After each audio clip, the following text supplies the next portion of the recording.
Ayan, kumusta na itong Victoria? Napadaan tayo dito.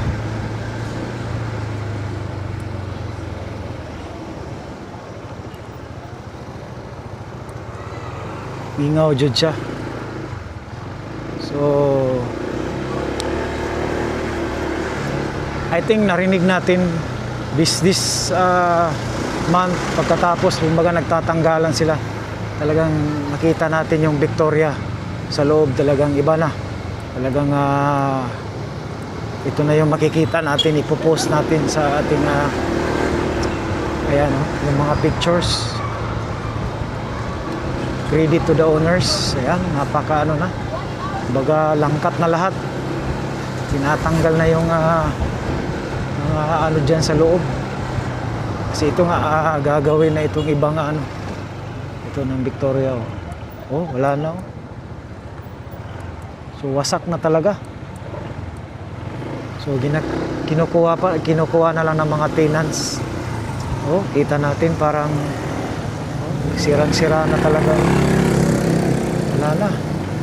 Napakaano na ng Victoria. Yung mga dahon wala na wala na naglilinis.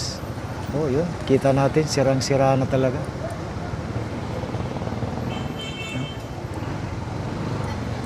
Mingaw pod kay during college time,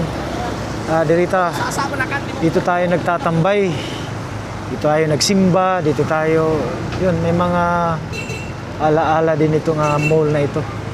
Ayan, marumi na. Ayan, itong mga bulaklak talagang tumataas na. I think mga sobrang isang buwan na sobra. At saka yung Victoria talaga, pag napakalaki talaga in terms of sa building, sa parking, talagang napakalaki. Kita natin.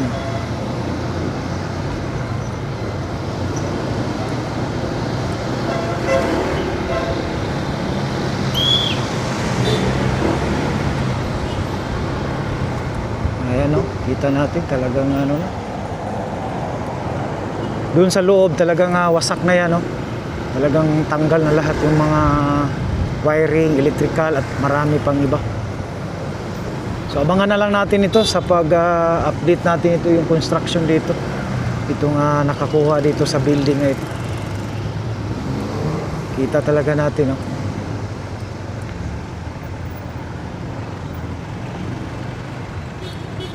hakot-hakot na yung mga tenants dyan.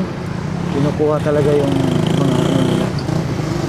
mga gamit na pwede pa makuha. So yun lang, pass by tayo dito sa Victoria.